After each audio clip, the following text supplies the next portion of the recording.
Hi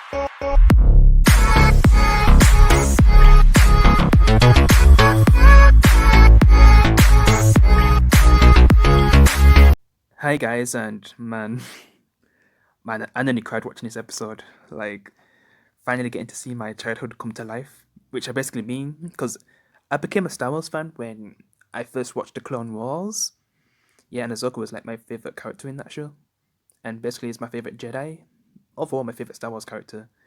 And just getting to live to see her in live action from Rosario Dawson, someone who I also grew up with in Welcome to the Jungle and the Marvel Netflix shows. Yeah, she was in those shows. Yeah, just seeing her as Ahsoka Tano, she did a brilliant job, man. I'm just that first, just those that first scene. I was already ready to cry. I just couldn't believe I was actually watching this, man. I feel like I'm gonna, man. Just I went through so many emotions watching this episode. Obviously the best. Yeah, I'm just happy that I kept watching this show. Well, because it wasn't a bad show. Like from season one, I'd say the show's like an 8 out of 10. Season 2, 9 out of 10. Seeing Ahsoka, I want to say a 10 out of 10, but just for like a single episode, even though I just got to see Ahsoka in live action. I just still can't believe this is real. Am I in real life? Yeah, you guys probably think I'm nuts, but man, I'm just such a big Ahsoka fan. She's the reason I'm a fan of Star Wars in the first place, because I did watch the early 2000 movies as a kid. You know, the prequel movies. I guess I liked them because I used to watch them with my cousin, but I didn't really become a fan until Star Wars: The Clone Wars TV show. Yeah, without that, I never would have became a true Star Wars fan. Well, I wouldn't say I'm a true Star Wars fan now. I'd say I'm more of a fan of Star Wars than Pokemon, because Pokemon, I'm not like a die-hard fan. When it comes to die-hard fan, that's more like The Walking Dead, and now I'm starting to be a die-hard fan of the Buffy universe, basically, with Buffy and Angel. Yeah, like, I'm actually willing to buy the comics at this point. Yeah. But yeah, like Ahsoka, without her and the Clone Wars TV show, because the whole show in itself, like without that, I don't think I'd really care that much about Star Wars. Kind of like with Pokemon, I'm not a crazy fan. I enjoyed the TV show as a kid, and just the intros legendary.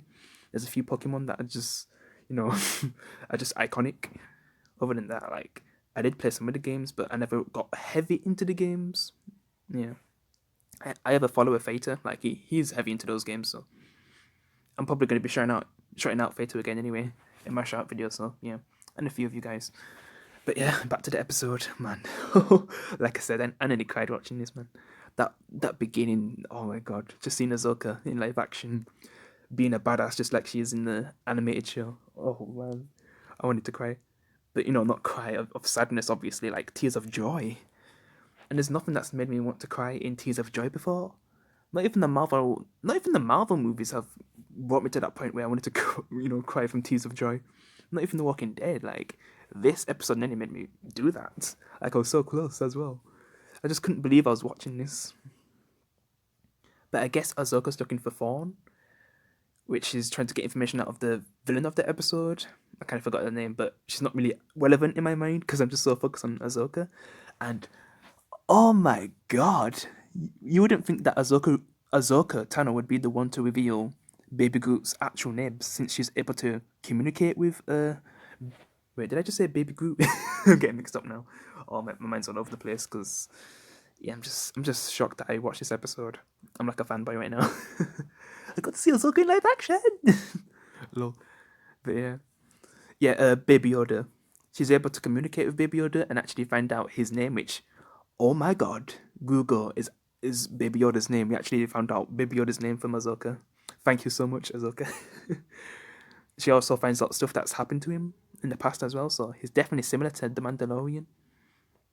Because he did get trained, even as, I guess, a little kid. And, he basically got hidden, and then he ended up alone, and then that's when the Mandalorian found him, before he was going to be killed and executed.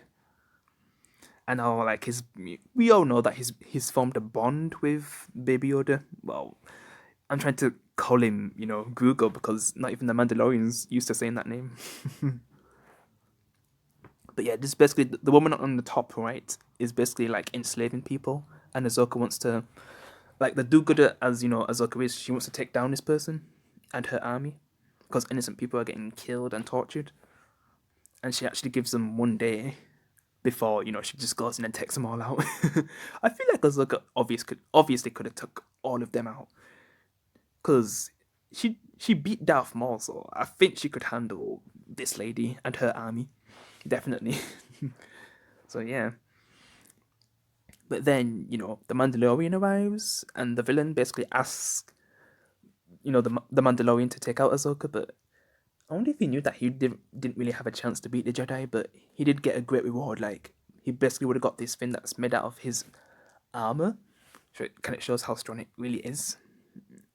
And that's probably like her best weapon as well, so yeah. But I think he was just pretending because he needed a Jedi for answers anyway. To where to take Baby Yoda. Yeah. I feel like I was going to say Baby Groot again. Like, what? It's because when I talk too fast, I make mistakes. But if I'm really excited, it's kind of hard to not talk fast because I'm just still shocked I got to see this episode. Getting to see her lightsabers as well.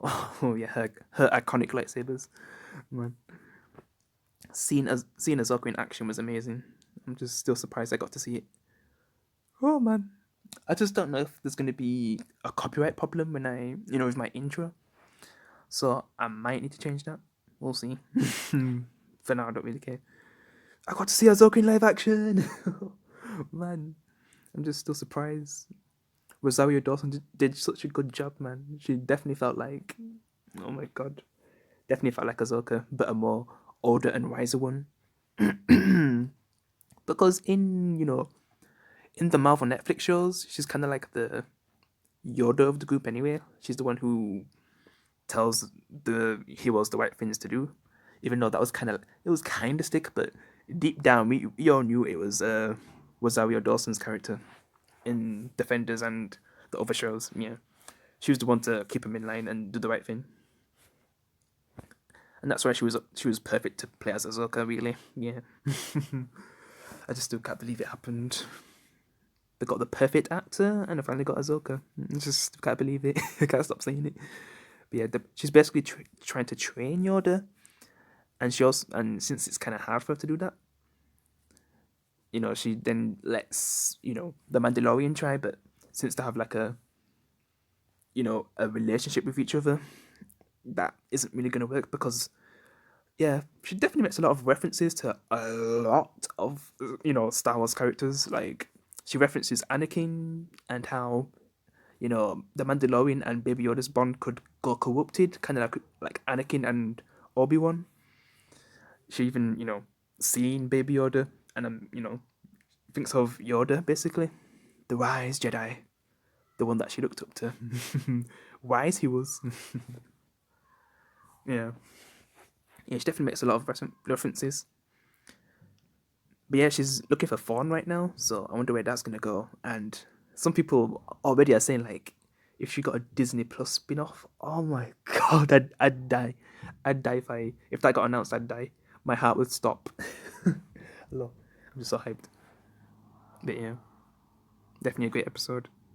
She obviously defeats him with the Mandalorian's help. But yeah, like I said, Ahsoka defeats the villain, tries to get information out of the villain, and I think she kind of succeeds into doing that. We don't really see the villain afterwards. Probably surrenders and reveals what she needs. And I think the Mandalorian took on one of the guards, but he tried to look like he was surrendering, but then he tries to trick the Mandalorian, but he can't really trick a Mandalorian. He didn't really have a chance. And takes him out, yeah. Then everyone's free. All the slaves are free.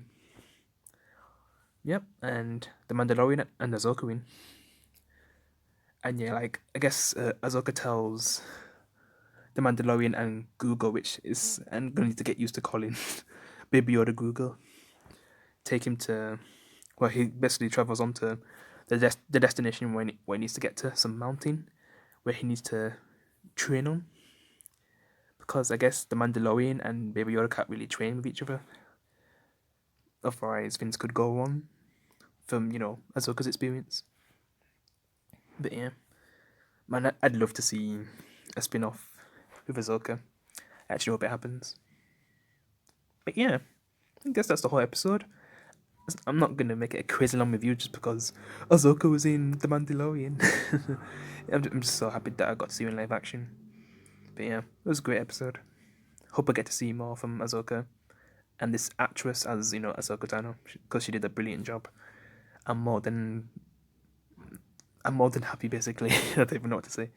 I'm lost with words at this point. But yeah, guys, that's my review of The Mandalorian, season 2, episode 4. Well, 5, right? I think we're on episode 5 now. But it's basically chapter 13, Jedi. The Jedi. I think that's it. Yeah. But yeah, guys, I'm just gonna end it here. I'll see you in the next one. Peace. And may the force be with you.